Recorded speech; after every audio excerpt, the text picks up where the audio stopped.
Such a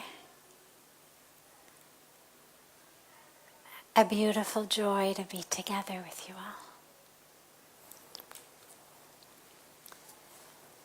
And we start as always with one of our questions that comes in from our global family who join us from all over the world and aren't able to be with us here on the banks of Mother Ganga physically, but who join us through Facebook, through YouTube, through so many different ways. And so we take their questions as well, and then open it up to any questions that anyone here may have.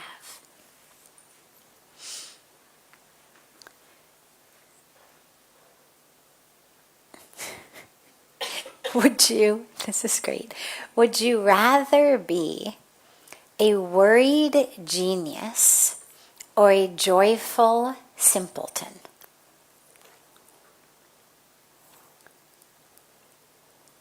Well, I'd rather be a joyous genius. There's no reason. There's no reason that stress, anxiety, and despair have to go with intelligence. It's not the smarter you are, the more stressed you have to be, or the more upset you have to be, and that if you're simple, then simple in this case meaning not particularly intelligent, that somehow you're going to be happier. It's that ignorance is bliss idea, but that isn't actually true. Ignorance is not bliss. Ignorance is ignorance. Bliss is in truth. So it's not about accumulating information. It's not about accumulating academic prowess.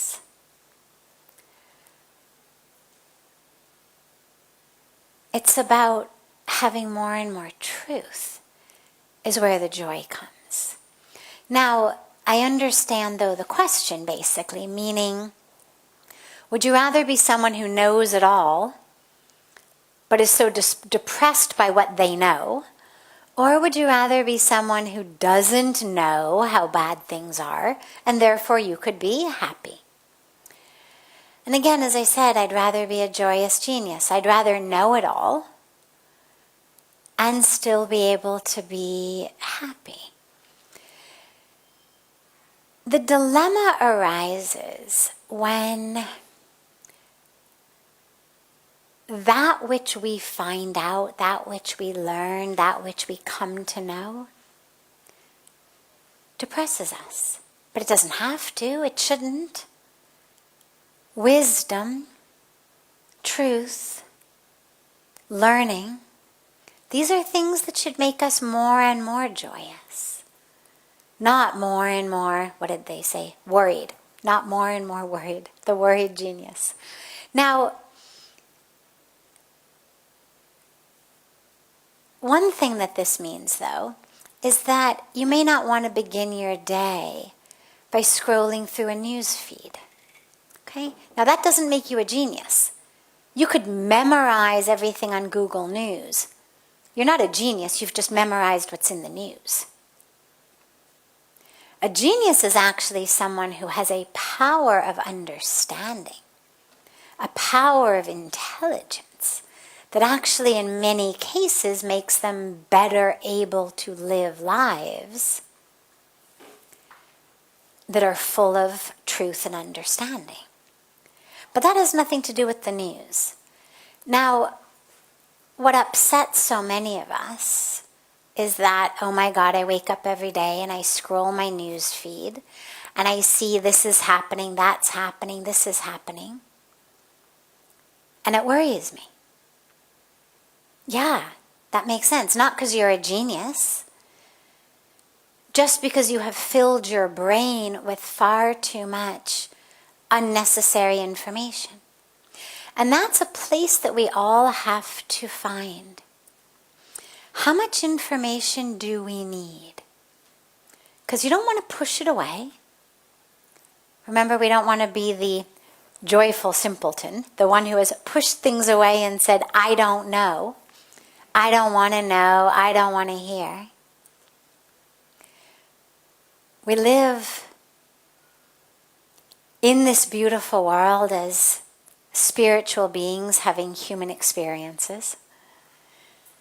So it's important on some level to know that which is happening so that we can be actively engaged. For example, it's important to know about what's happening with climate change. It's important to know what's happening with environmental destruction, with human rights abuses. Not every one in detail, not that you have to read them every day. But it's just important to know what's happening in the world because we are called upon, each of us in our own small way, to serve. If we don't know there's climate change, if we don't know there's environmental destruction, why would we plant trees? Why would we save water? Why would we do anything to protect the environment? So coming to know that there is a problem helps us become part of the solution. Coming to know how many children were dying every day from diarrhea due to lack of clean water, lack of sanitation, lack of hygiene, that's what made us start working for water, sanitation, and hygiene. So knowing the problem is something that helps us catalyze ourselves, inspire ourselves to be part of the solution. But it's not something that needs to worry us all day, every day. And that's where we really look at how much we are taking in. How much news is enough news? How much scrolling on a news feed is enough scrolling? And that's where we have to draw the line. Is I find out what I need to know. Maybe there's a few publications you read that you know I'm going to get their daily news. Right? So I get CNN in my inbox. 5-6 things a day. Headlines. That's it. I mean, you could click on them. I usually don't. Just seeing the headlines. It's kind of enough. You know what's going on. Should something be click-worthy, you can. But otherwise, it's just, here we are informed. Because remember, we are members of a global family. And on some level, it's important to know what's happening with other members of our family. But that's not something that should make us worried. It should make us active. It should make us more and more compassionate. It should make us more and more grateful for what we have. So genius, first of all, as I said, has nothing to do with how much you're reading in a news feed. In fact, the geniuses are much more likely, I would imagine, not to be stuck with a news feed. Because they've understood what a waste of time it is. They've understood how it distracts them. They're going to actually be much more able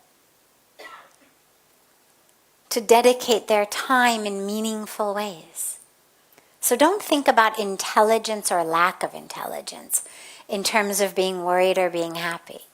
The ignorance is bliss is not true. Ignorance is ignorance. If you want to pretend that things in the world are not happening, you can certainly do that. But don't kid yourself that you're then in bliss. You're in denial. You're pushing things away. Fine, that's okay.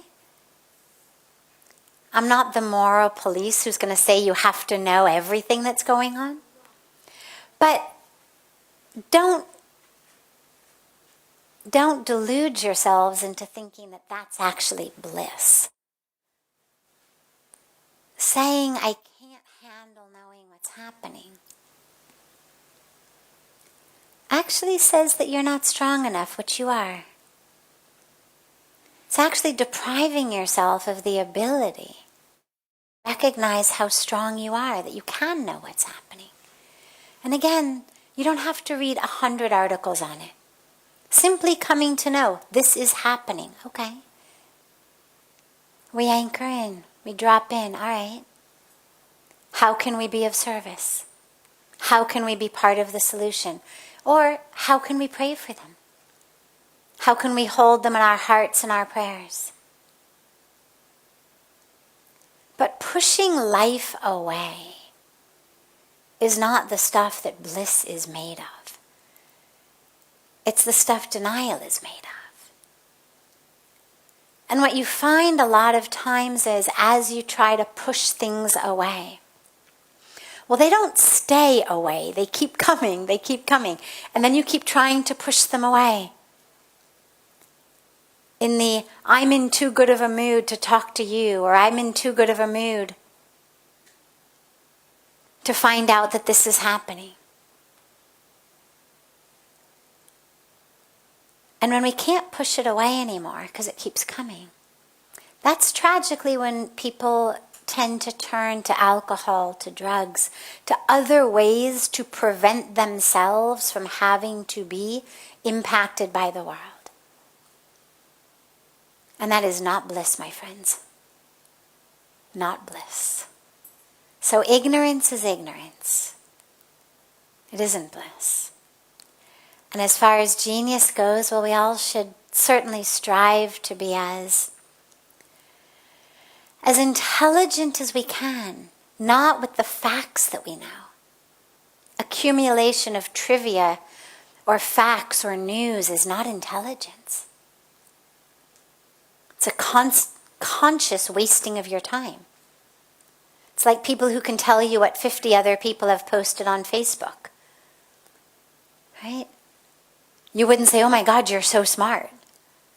Say, wow, you've wasted a lot of hours of your day. So in the same way,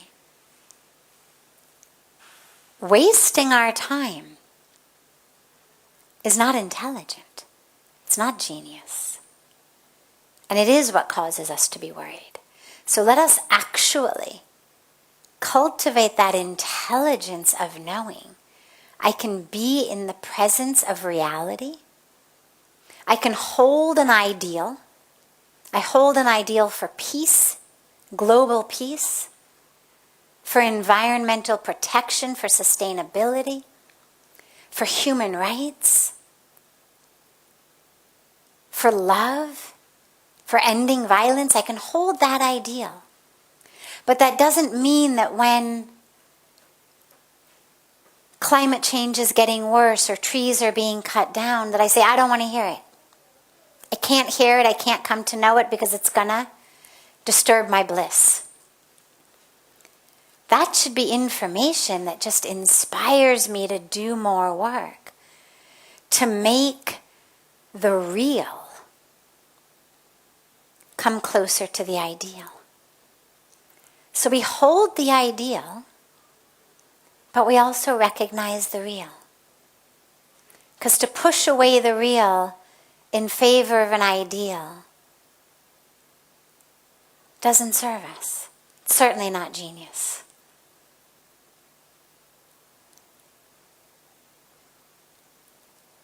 So before taking any of the other questions that have come in from our global family, if anyone here has a question, I would be happy to take it.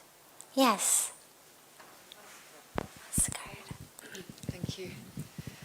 I feel a bit silly languaging this, but it's something that's, cause I'm sitting with and I haven't found an answer. About 18 months when I started certain practices, the sound sort of has come, and I mean it's just always there. It's a delightful sound. It's like if you're listening to a shell, that sound of like the sea. So I don't know how you say it, but it's a delightful little thing that just is always there. I mean, even if I'm in a busy sort of underground station. And I'm just wondering, I should imagine it's connected to my life force, because when I came out of rough time, it sort of popped up, as it were. And I'm kind of wondering, is it something that's just there, or is it something that I could maybe use creatively in meditation or whatever? Beautiful.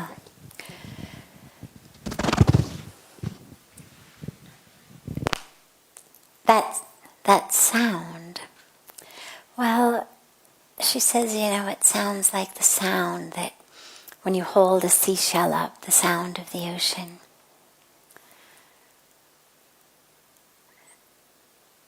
You could think of it also, when you listen to it, as that sound of the universe, right? I don't know exactly what it sounds like to you, but if it sounds like the sound in a seashell, well, some people hear the ocean in seashells. Some people hear Om in seashells. It's that sound of the universe. There is a sound in the universe, of the universe rather. In the Hindu tradition, the Vedic tradition, we speak about that sound as Om. So when we chant Om, it's not just that at some point in the past some rishi or sage said, I know, Om. Someone else said, are you sure not in? And then someone else said, maybe oh. And then they had a little vote and they voted on Om. That's not how it happened. It's not just a random sound that they chose. Eeny, meeny, miny, mo, which one? Om is the sound we meditate on because it is the sound of the universe. There never was a debate. Anyone who has heard the sound of the universe, that's the sound. Now, because it is a vibrational sound and a vibrational energy, it can be spoken about, of course, in different ways. And so not everyone says, yes, it is Om. But the sound is the same when you really listen to it, especially on a vibrational level. So that's what it is. It's the sound of the universe. It's the sound of your self as you vibrate with the universe. Can it be used creatively? Well, the energy is creative. When we are in alignment with the universe, creative energy flows through us. Each of us is a creator. That's the energy that we have. It may not be something as specific as art or music or dance or fashion. I mean, you may not think of yourself as a creative, but each of us is a creator because the energy of creation flows through us. We create energetically in the world. We create our world. We create worlds with others. We create vibrations of energy around us. We create truth in the world. So, as you connect with that energy of the universe, yeah, it's creative. I wouldn't say, let me take this sound and create with it, but rather I would say, let me become that seashell through which the sound is flowing. Except rather than a seashell where the animal has left it already, I'm like the seashell with the beautiful creature still alive inside. And as the sound flows through me, what can I now create in this universe as this sound flows through me? Now that I am in alignment with the energy of the universe. Because sound, remember, is just an energy. It's waves. It's just waves in the world. It's how sound works. Light is also waves. It's how all the energy works. So when we get in alignment with that sound, our energy, literally the vibrational energy of us, shifts.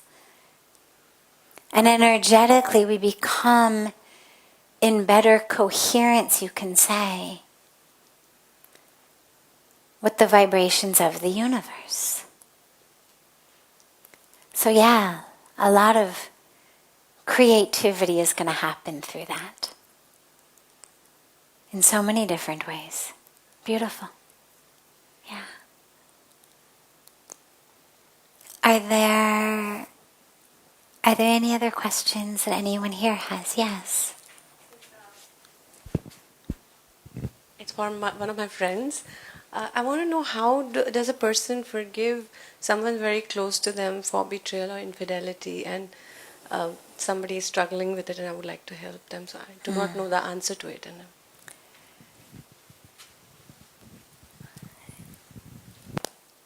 Yeah. Betrayal. It hurts.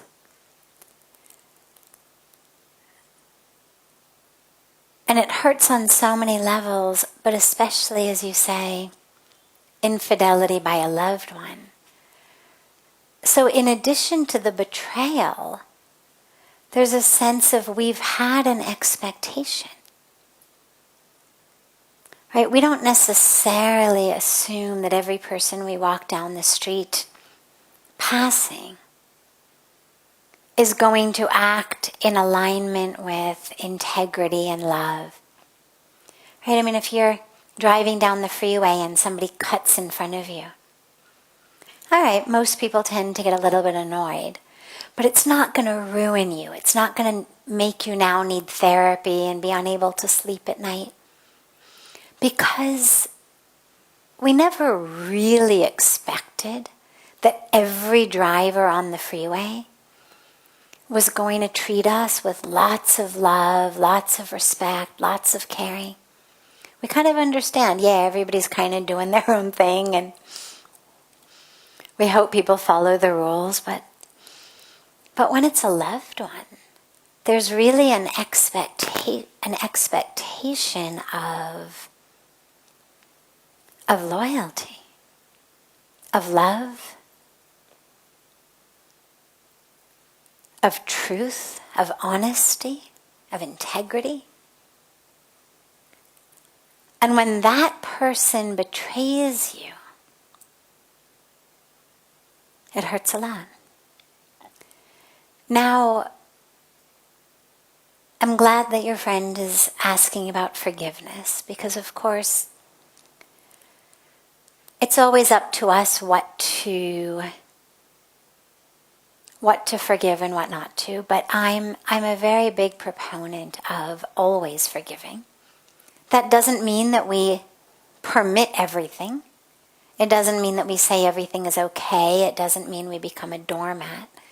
But it simply means I'm not going to hold a grudge. I'm not going to ruin my heart, my mind, my life because of what you did. You acted out of ego, anger, desire, confusion, ignorance. Why should I ruin my life because of your ego, your ignorance, your anger. So I'm a proponent of always forgive. But again, that doesn't mean it's okay. That forgiveness comes with the awareness that I am not the law of karma, dishing out karmic fruit. Forgiving someone does not absolve them of their karmic fruit, nor are we saying they should be absolved. Forgiving someone is not saying to God, you know what, I know they've done this thing, but they shouldn't get any karmic fruit from it. We're not saying that. We're simply saying, I am no longer going to hold this pain and anger because it's killing me and it's keeping me stuck. So we have to forgive, not because it's okay, but because we deserve to be free. Because we deserve to live in peace, in love, in joy, regardless of someone else's ego and ignorance and anger and desires and bad decisions.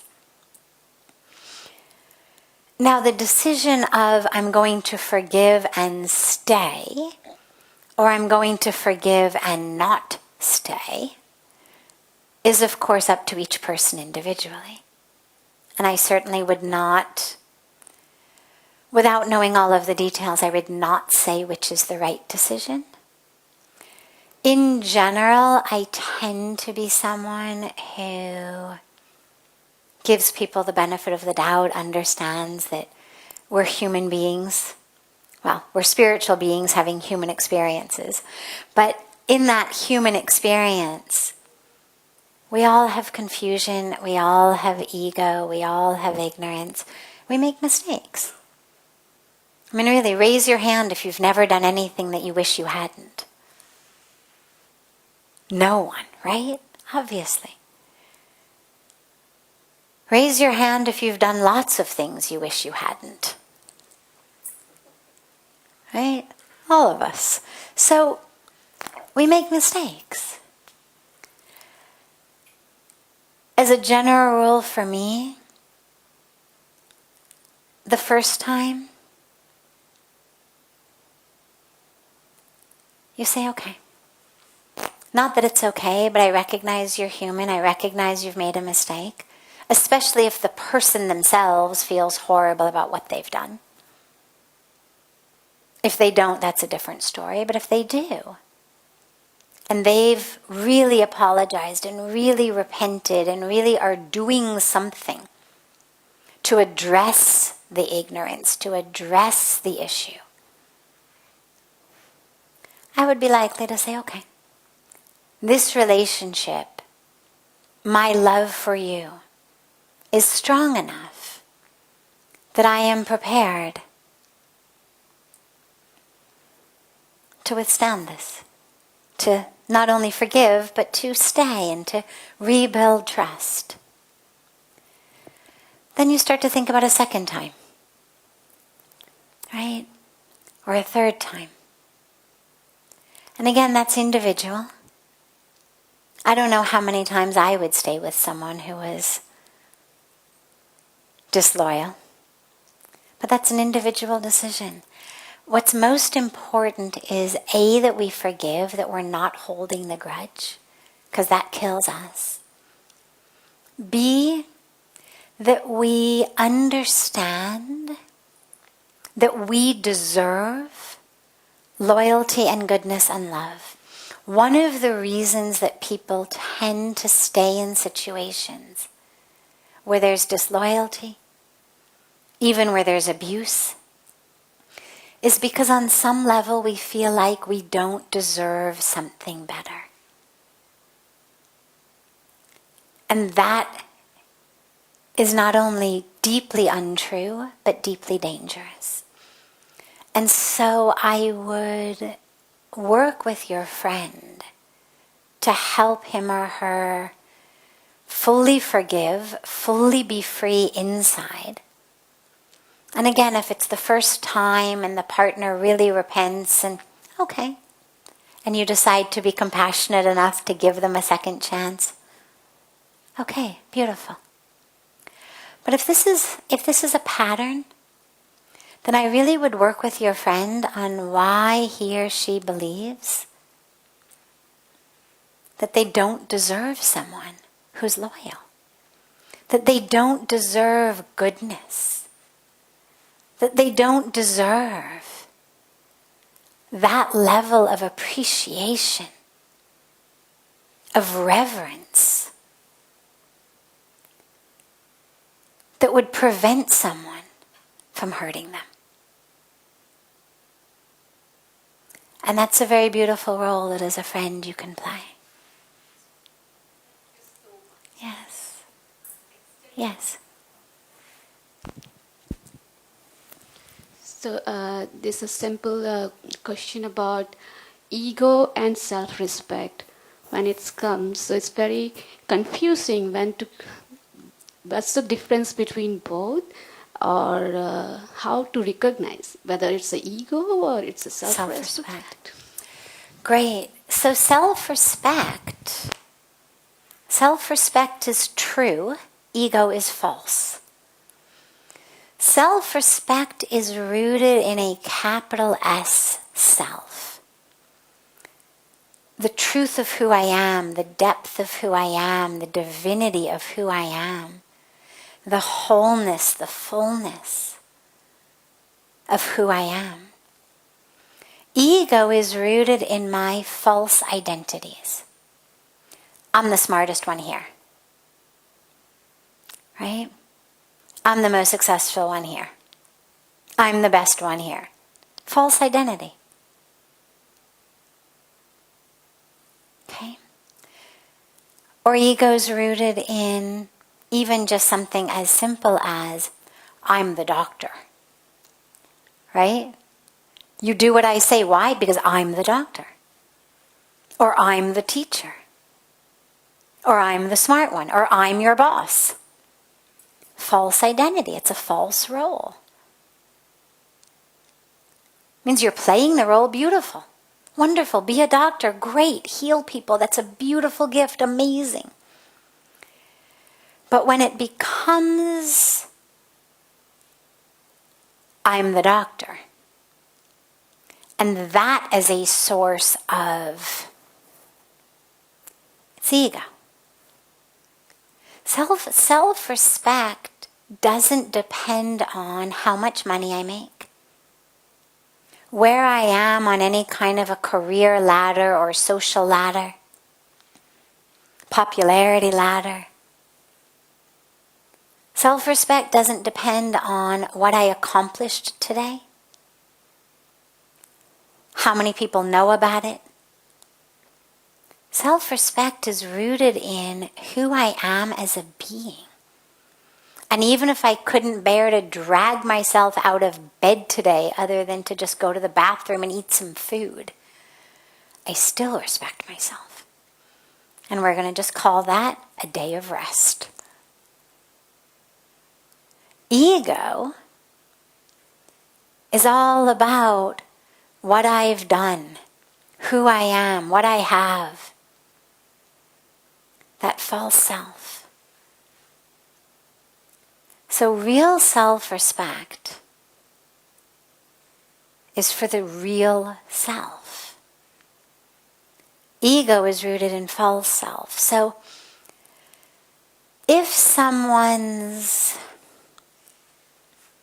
sense of self-respect is rooted in what they've done or who they are, don't you know who I am? Right? Ego. Yeah, I know who you are. You're a soul, like I'm a soul. And actually we're the same soul. So yeah, I know who you are. And every day when I meditate, I know who you are even better.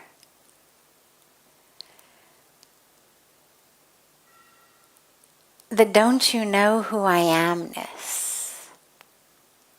And when that creates a persona of self-respect.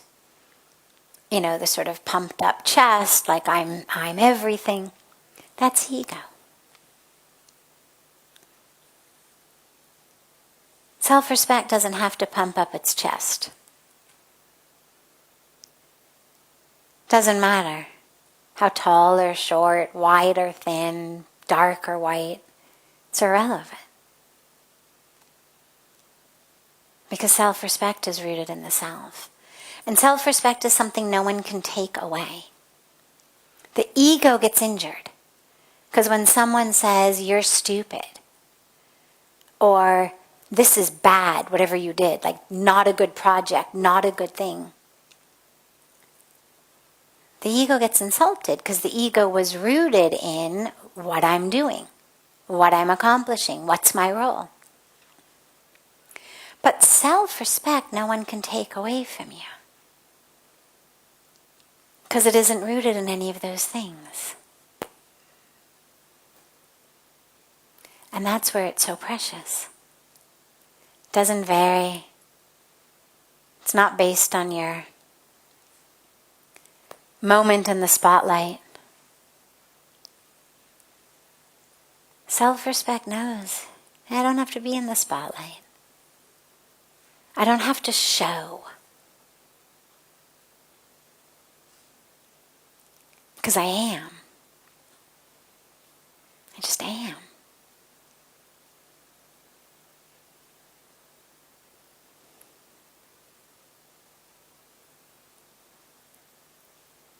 Beautiful. Yes. Yeah, just one sec, Chris.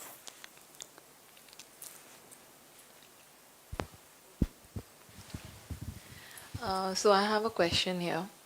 So what would you say when the man in a family, the husband in the family, he gives up on his responsibilities, his duties, and doesn't take care of his kids, his family, and it's a woman who has to take care of it all, you know. And while she's doing her responsibilities, thinking that, yeah, she has to take care of it all, you know, sometimes people around you, they tend to say that, you know, why do you have to do that? Why do you have to support him by taking care of the family? You should leave him. And this makes the woman more confused. What should she do? I mean, should she just stick on, stay on, or, you know, or leave? Because it would she's depend. not getting anything in return. Well, a relationship, the reason we stay in a relationship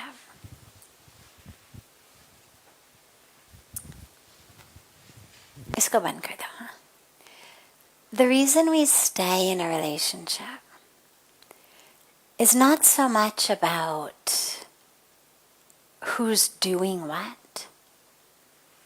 Then it just becomes like a contractual arrangement, which works for, you know, a couple days. You got a little project you've got to do with someone. You say, all right, I'll do this, you do that. We'll meet back up after 3 hours and assess. But for decades, you can't base a relationship and the love of a relationship if what you're looking for is real joy and real connection. It can't just be about a contract of you do this, I'll do that. Yes, of course, we have traditional roles. And you speak about a family with theoretical traditional roles. The man should be supporting the family, the woman is taking care. In this case, it sounds like the man is not supporting the family. Okay. So he's not holding up his end of the role.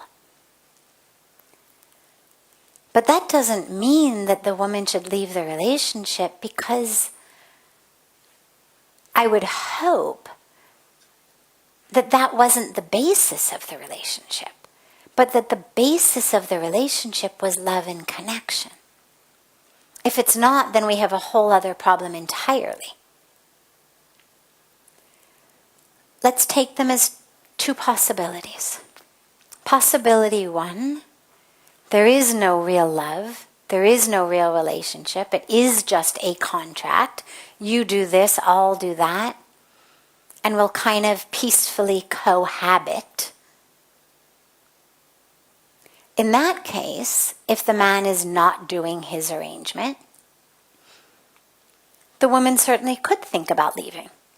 Because clearly there's no relationship anyway, there's no love anyway, it's a contractual arrangement.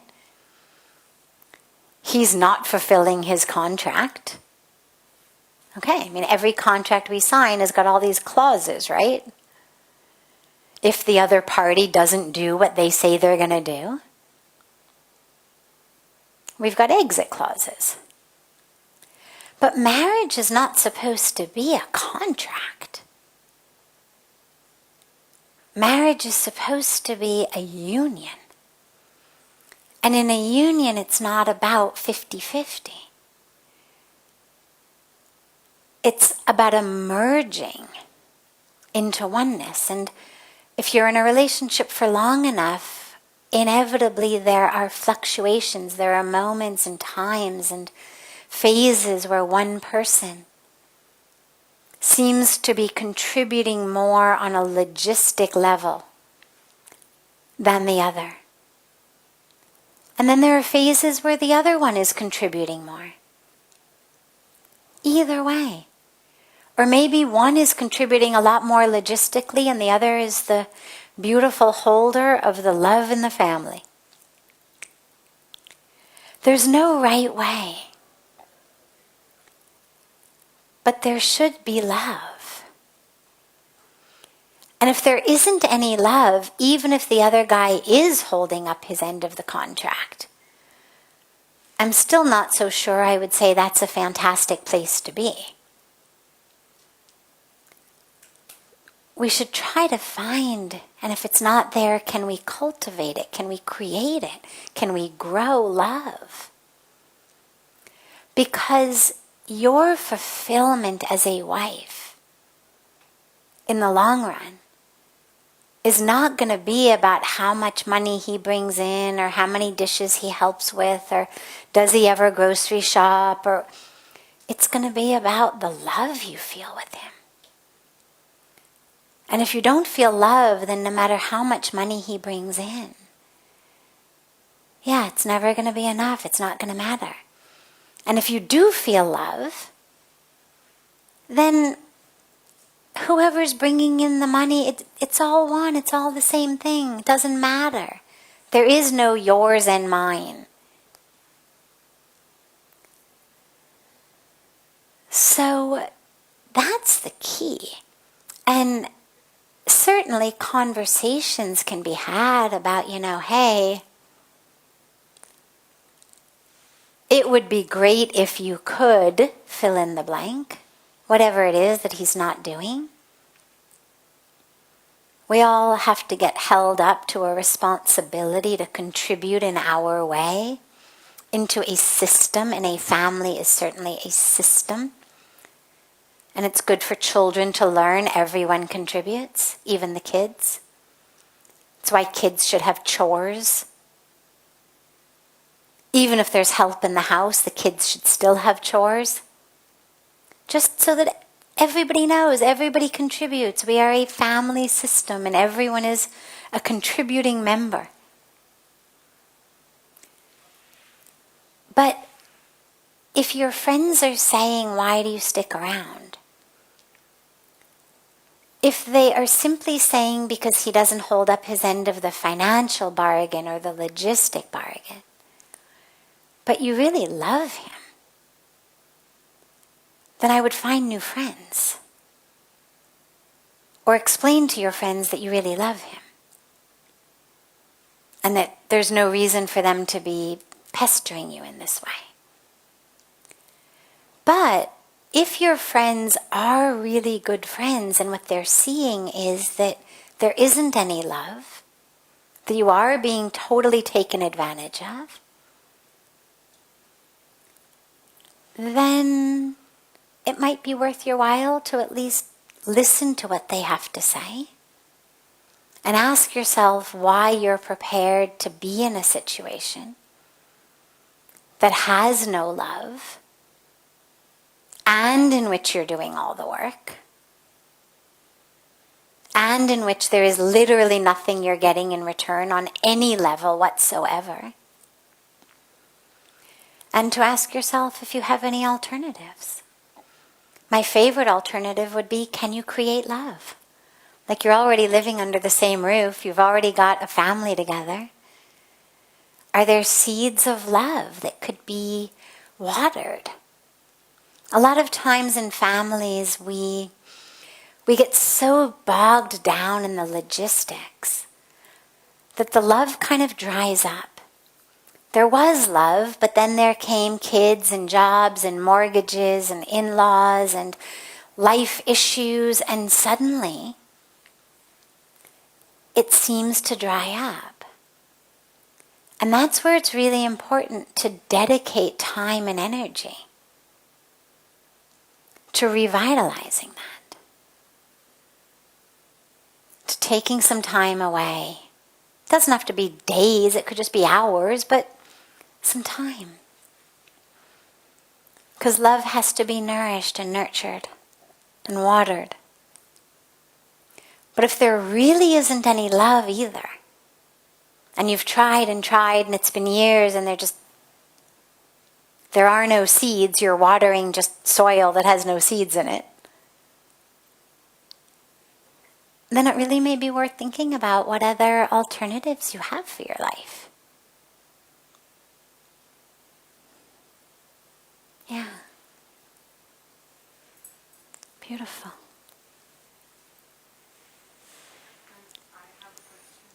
Are you here tomorrow? No, it's our last day. Okay, no problem. Then we'll take it as our last question. Yes, sure.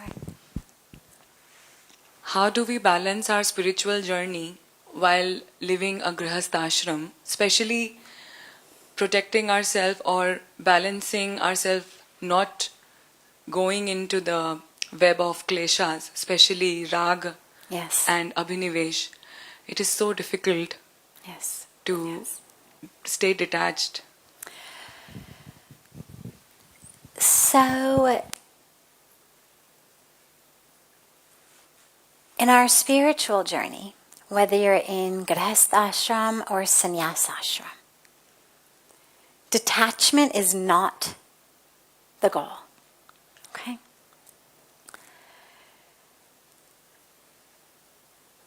When we think of detachment, we think of disconnection. Okay? If something is connected, it's attached.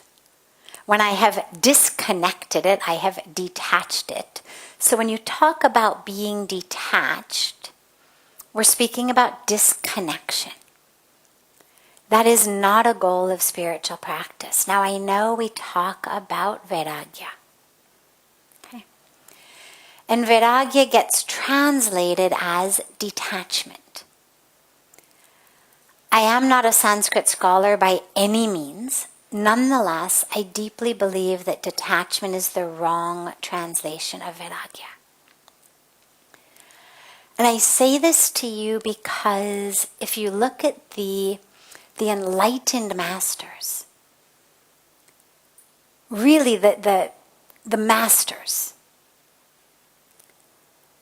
the embodiments of spiritual awakening, enlightenment, they are not indifferent, apathetic, aloof, disconnected. They are the ones who are so deeply connected. Every enlightened master whose presence I have been in is the most compassionate, connected being. I mean, Pujya Swamiji, our guru, is absolutely the most compassionate, connected being I have ever encountered. And I've been in the presence of other enlightened masters as well. There aren't very many, but I've been in the presence of a few. And they're all so compassionate. Their eyes fill with tears at another's pain. They are the first ones who will give you the clothes right off their back. Not because they don't care about their clothes, but because they care about you.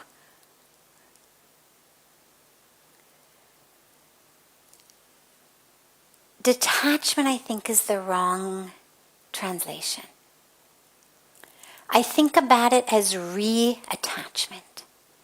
So we have attached ourselves to God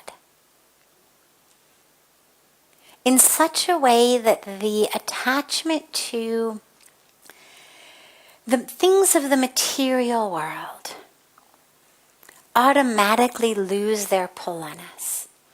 Our attachments to the ups and downs of life, of relationships, of things, we're so attached to God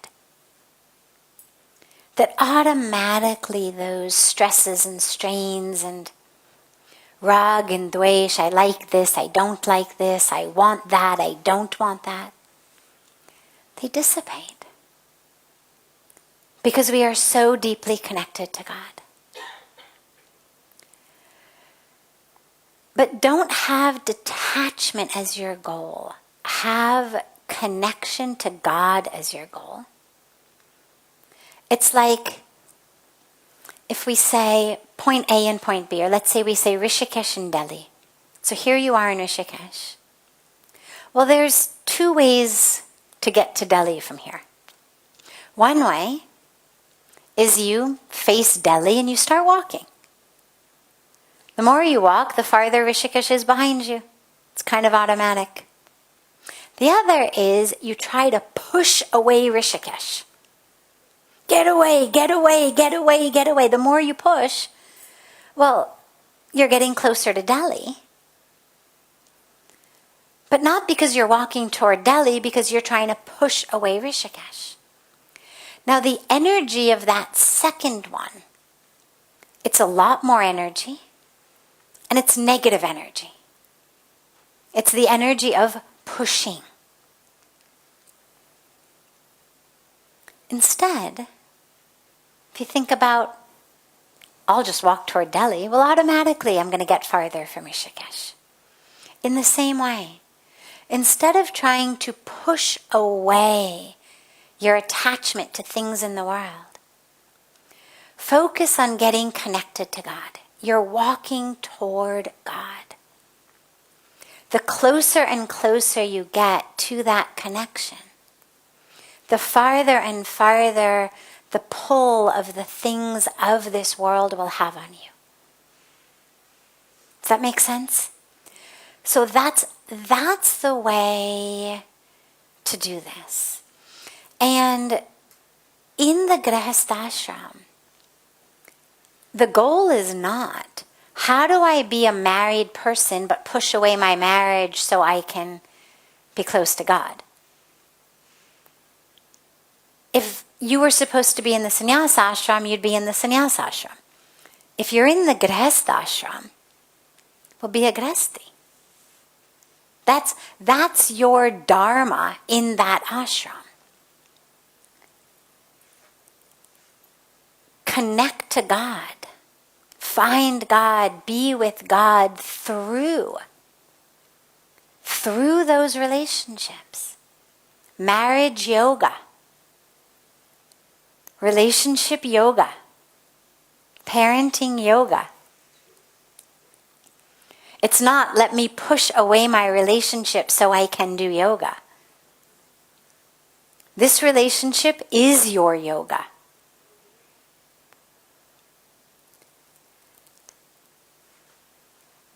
And that's how you very successfully use this ashram